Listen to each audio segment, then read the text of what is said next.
So today we're going to talk about Mordecai a little bit. But first I want to do a little survey. Mordecai or Mordecai? Mordecai. Who said Mordecai? How about Mordecai? No, okay. That is correct. It depends where you're from. Yep. So I'll help even things out here, and I'll go with the Mordecai because they seem to be losing this battle here. So I'll try to help them out a little bit, and that's how I've always said it too. So it was an unexpected invitation to a private dinner and a sleepless night in the king's palace. The moment of truth had arrived. The ink on the edict to kill the Jews was barely dry. Esther had called upon her people to fast. The 3-day fast was now complete. It was time to act. Let's go back and take a look at this drama and try our best to keep up with some rather thrilling events. So for those of you that aren't real familiar with the story of Esther, let's take just kind of a moment here to go through some of the events that are leading up to what the message is today. So our story in the book of Esther starts with Queen Vashti, who gets essentially dethroned as queen, and Esther replaces her. Now there's 100 sermons just on that. And then Esther becomes queen, and we know that Mordecai and Esther are related. Do we know how she's related? Niece. There you go. Mordecai is her uncle. So that was pretty quick. Pretty well caught us up to where we're at. Other than the scripture reading today was Esther chapter 3, verse 2.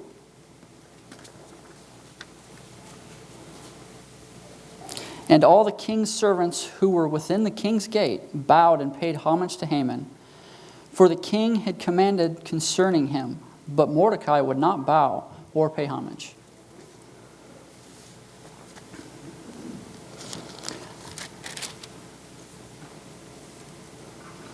Now there's a decree that goes out from Haman, puts all these things in place, basically has the king make a law to kill all the Jews. And, of course, Mordecai's a Jew, and he doesn't really want to die, and he doesn't want his entire race to die either, the entire nationality. All the Jews were about to be killed because of this law that Haman had put in place. But Esther was a Jew too. She just hadn't told anybody yet. So Mordecai talks to Esther and tries to get her to help. And this is where we start the message today. Esther chapter 5, verse 1.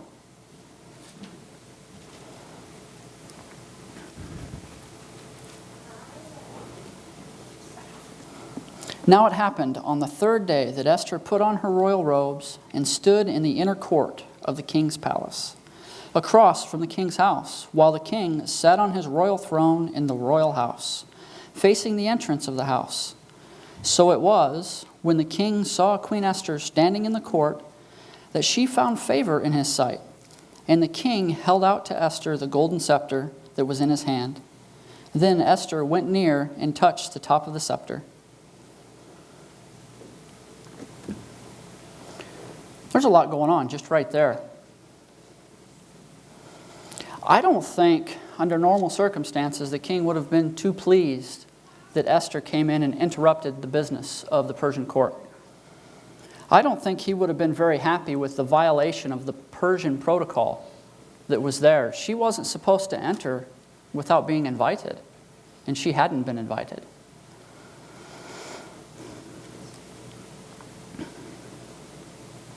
And the tilting of the scepter was kind of more of that court protocol. That was him saying, okay, come on in.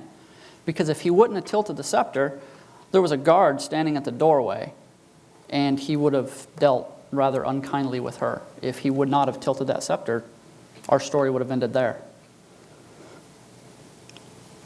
But instead of being rebuked, instead of being dismissed, instead of being punished in any way, the king gives her his undivided attention. Verse 3, and the king said to her, "What do you wish, Queen Esther? What is your request? It shall be given to you up to half the kingdom." You know, maybe the king was happy to see her. He hadn't seen her in, 30 days? Maybe he was intrigued. Maybe he was curious. Maybe he was concerned. Why in the world would she do this? She knows better.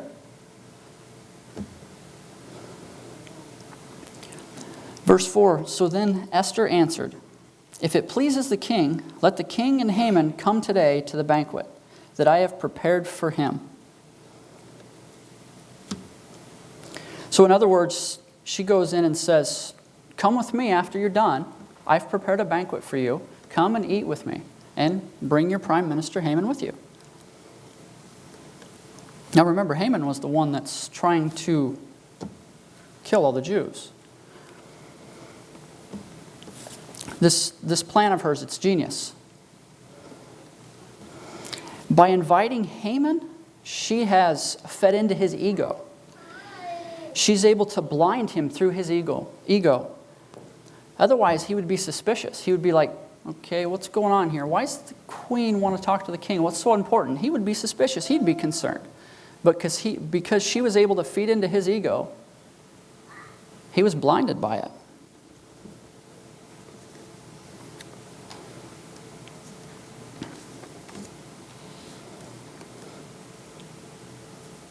Now Esther had requested a banquet, so they went and they ate. At this second banquet, or at the first banquet, she asked for a second banquet. But she didn't need the second banquet. She could have asked there. She might even ran a risk of irritating the king even more by the second banquet. He could have been like, "Oh, just tell me what you want now." I mean, why the game? But maybe what's really happening here is God's moving Esther to delay her request. I mean, maybe from her perspective, maybe she was scared. Maybe she was just too afraid. Maybe she got frozen in that moment. Maybe she just lost her courage. But remember, the book of Esther is not a revelation of how clever the people are.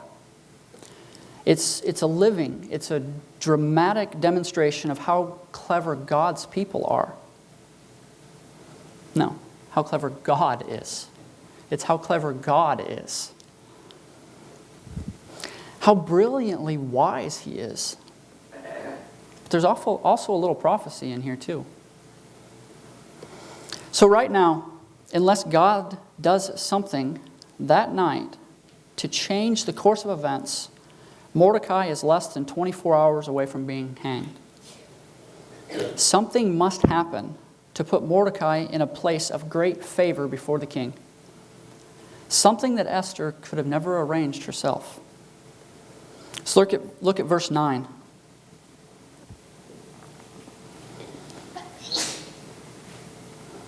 So Haman went out that day, joyful and with a glad heart.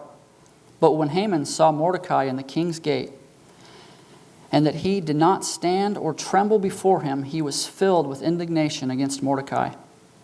Nevertheless, Haman restrained himself and went home, and he sent and called for his friends and his wife Zeresh. So basically, Haman comes out and sees Mordecai there. He doesn't get up, he doesn't bow, he doesn't do anything. And it infuriates him. He just gets angry again. But he doesn't let that bother him. He's going home. He's going to tell his wife about the dinner, about the second dinner. He's not going to let him spoil the little party he's already arranged for himself. So in verse 11, then Haman told them of his great riches, the multitude of his children, everything in which the king had promoted him, and how he advanced him above the officials and the servants. Do you think maybe they had heard that before? You think maybe Haman bragged just a little bit sometimes? You know, he was a bit conceited, self-absorbed. He was self-promoting. He was self-applauding. He was self.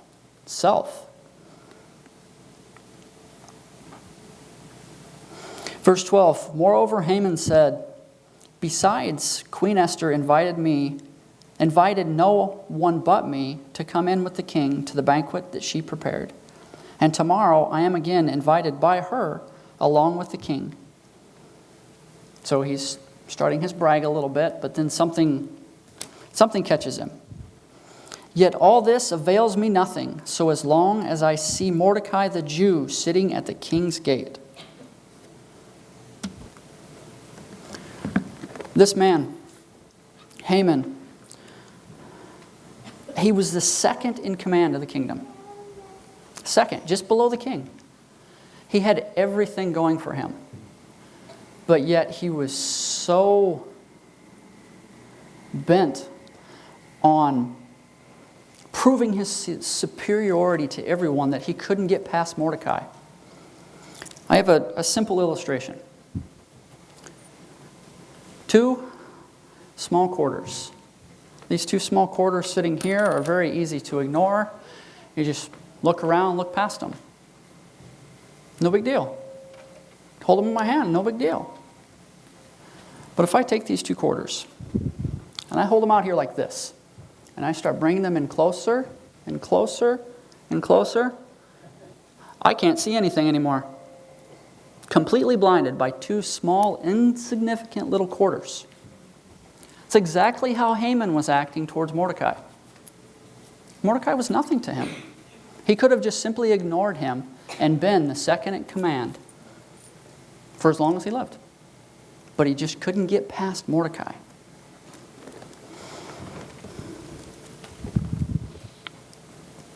Let's look at verse 14. Then his wife, Zeresh, and all his friends said to him, let a gallows be made, 50 cubits high.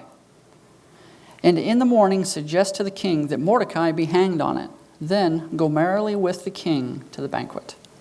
And the thing pleased Haman. So he had the gallows made. So at this point, we're in between the 2 banquets. Esther doesn't know about the gallows. Her second banquet the next night will be too late. Mordecai doesn't know about this. He doesn't know he's about to be hung from those gallows. At this point in the story, things have never looked worse. And a little side note on the gallows. 50 cubits, about 75 feet. Why in the world do they need to be that tall? It's a show. It's a spectacle. Haman wants everyone in the entire kingdom to see this is what happens if you don't bow down to me. He wants everyone to see it. So, Mordecai is a dead man unless God does something during the night. And does God ever do something? Inspired insomnia. Now we've seen this other places in the Bible, haven't we? Nebuchadnezzar. Dreams. So chapter 6 opens up with the king in his private chambers. That night, the king could not sleep. So one was commanded to bring the book of the records of the Chronicles, and they were read before the king. So, since the king couldn't sleep, he had someone come in and read the records of the Chronicles. Basically, it's a journaling of what happens in the kingdom from day to day.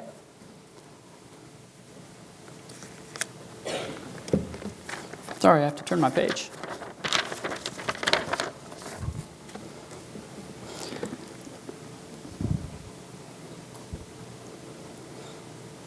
You know, of all the places that person that was brought in to read could have chosen to read, of all the places he could have chosen to turn to read, he chooses this story.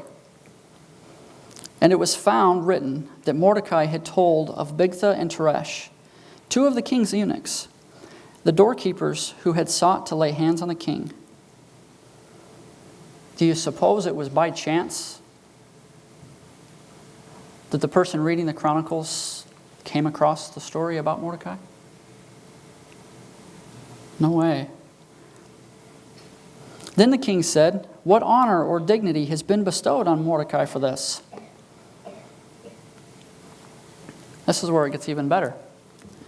It's been like 5 years since this happened. This wasn't the events of what happened yesterday.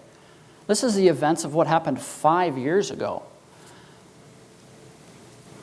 So they're reading this 5-year-old event, and it does several things. It reminds the king of the loyalty of his wife, his queen, and the loyalty of his servant Mordecai. So then he asks, what honor or dignity has been bestowed on Mordecai for this? There wasn't anything. Not a single word. There was no promotion. There was no thank you. There was no medal for a brave act. There was nothing.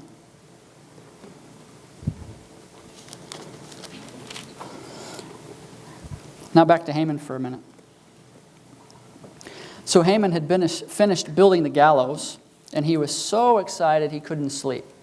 So he went into work early that morning.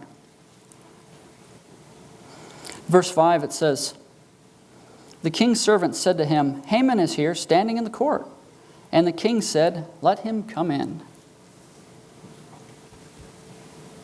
So Haman came in, and the king asked him, 'What should be done for the man whom the king delights to honor?'" Now we know Haman is not a very humble man. So his first assumption is, well, the king wants to honor someone. That must be me. So what do I want?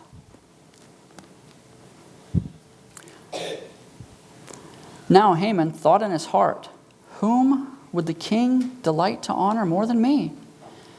And Haman answered the king, "For the man whom the king delights to honor, let a royal robe be brought, which the king has worn, and a horse on which the king has ridden, which has a royal crest placed on its head. Then let this robe and horse be delivered to the hand of the king's most noble princes, and he may array the man with the king's delights to honor. Then parade him on horseback through the city square, and proclaim before him, 'Thus shall it be done to the man whom the king delights to honor.'" Why do you suppose Haman wants to wear the royal robe? Why do you think he wants to ride on the king's horse? Do you think maybe, just maybe, he's not satisfied with being number 2? Haman wants to be king. That's what his desire is. And I often wonder a little bit, does the king know this? I mean, this is one of his trusted advisors. He's got to know his personality a little bit. He's got to know a little, right? But that's another story for another day. So then, verse 10. The king said to Haman, "Hurry, take the robe and the horse as you have suggested, and do so for Mordecai the Jew, who sits within the king's gate. Leave nothing undone of all that you have spoken." Imagine this. For a whole day, Mordecai is on display, riding the king's horse, wearing the royal symbols of power and authority, the very day that he was supposed to be hung. And Haman, shouting every 100 feet, "Thus shall it be done to the man whom the king delighteth to honor." Thus shall it be done to the man whom the king delighteth to honor. Every 100 feet.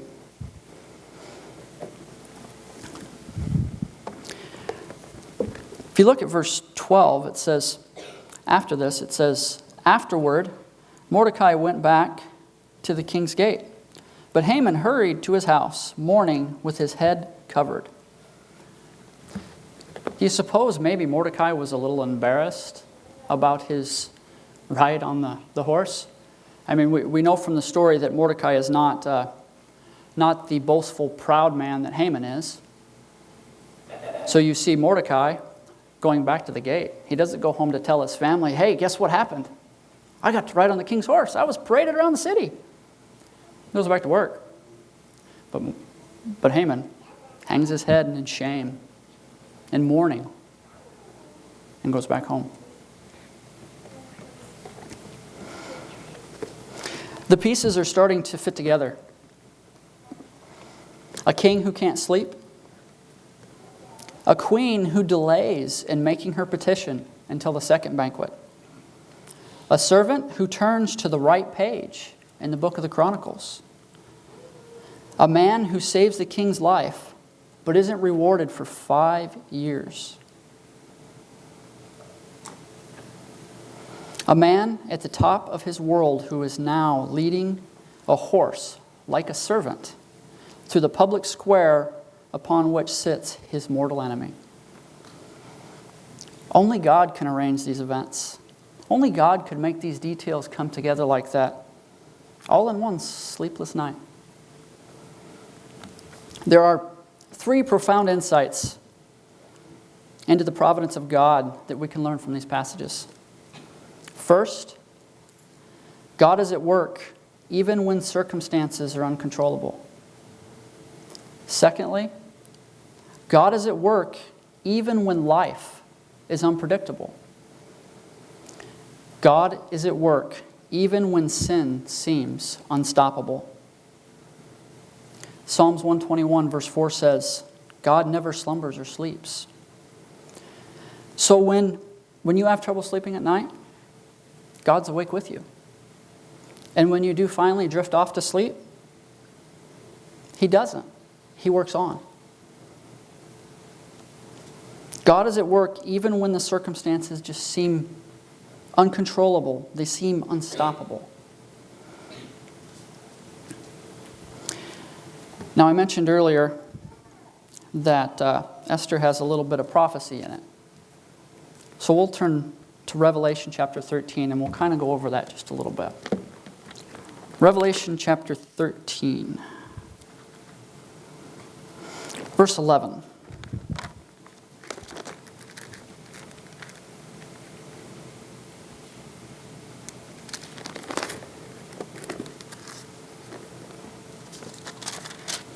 Revelation chapter 13, verse 11. I'm going to read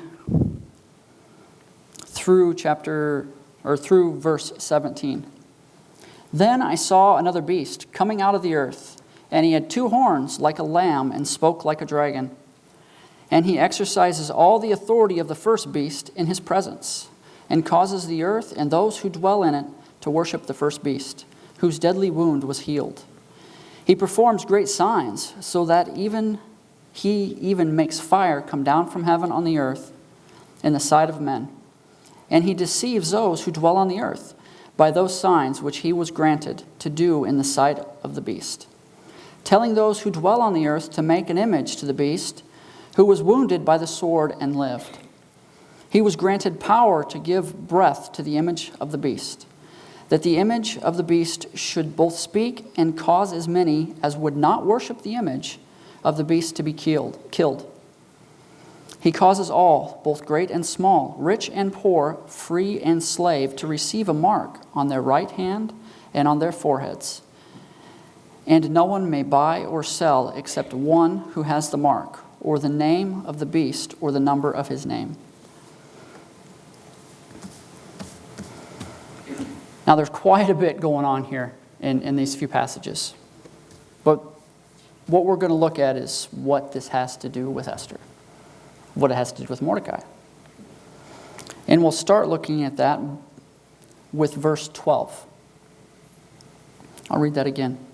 And he exercises all the authority of the first beast in his presence, and causes the earth and those who dwell in it to worship the first beast, whose deadly wound was healed. Why wouldn't Mordecai bow to Haman? It was just a bow, right? Or was it? Was it really just as he walks by? Or was this more of a worship? See, what Haman was expecting from Mordecai wasn't him just to bow to him as he walks by. He expected him to lay down on the floor and worship him as he walked by. There's a difference in a simple bow to the king and laying on the floor and worshiping the feet of Haman as he walks by. So the issue Haman had was worship. He wanted Mordecai to worship him, and Mordecai refused.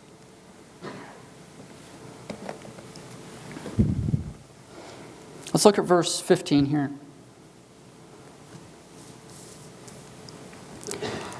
He was granted power to give breath to the image of the beast. The image of the beast should speak and cause as many who would not worship the image of the beast to be killed. Now, I'm assuming most of us here are good stewards of our Bible and are familiar with the story here in Revelation chapter 13, because it's one of the probably most preached ones we have, right? It's the end time. It's U.S. in prophecy.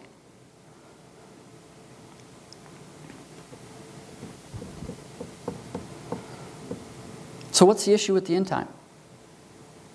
Isn't it the same as Mordecai's issue? Isn't it the same issue that Haman has? Aren't we asked to worship someone in the end that we shouldn't? But we're more than asked, right? Aren't there laws passed? Decrees made to force us to worship? To force us to worship the beast? But at the end time, don't we need to be like Mordecai and refuse? We need to refuse to worship the beast.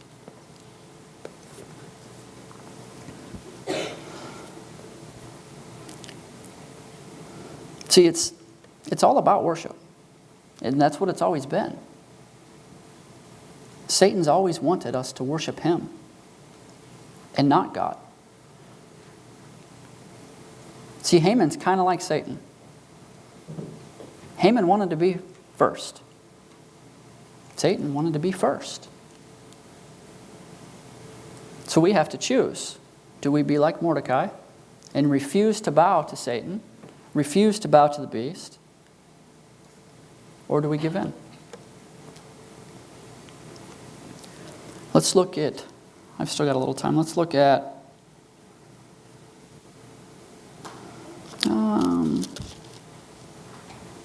okay, since it's all about worship, let's look at Revelation chapter 21. Revelation 21.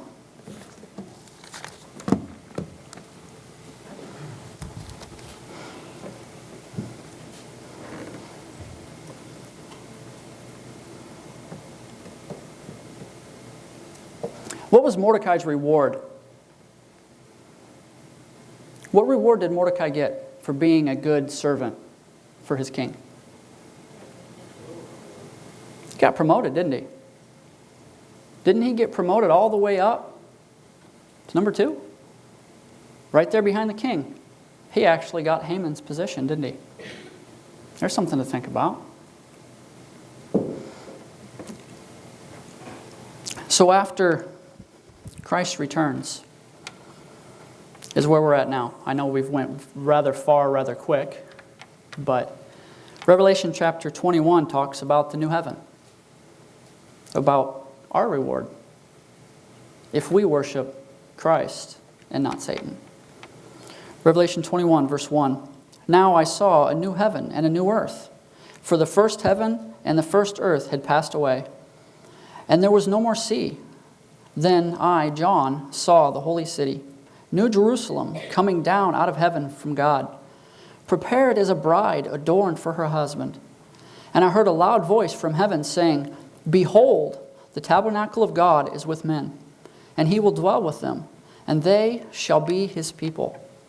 God himself will be with them and be their God, and God will wipe away every tear from their eyes. There shall be no more death, nor sorrow, nor crying. There shall be no more pain, for the former things have passed away. No more death, no more pain, no sorrow. That's our reward. Let's look at one last text here Revelation 21, verses 22. Since we're still talking about worship, I just find this interesting. But I saw no temple in it. This is the new city. This is New Jerusalem. I saw no temple in it, for the Lord God Almighty and the Lamb are its temple. The city had no need of the sun or the moon to shine in it, for the glory of God illuminated it. The Lamb is its light, and the nations of those who are saved shall walk in its light. And the kings of the earth bring their glory and honor into it. Won't that be amazing? There'll be no need for sun in it. The Lamb will be our light. There's no temple. There's no need for a temple. Because God's right there with us. It'll be amazing. And that is all I have. Closing hymn. Number 306. 306. Draw me nearer.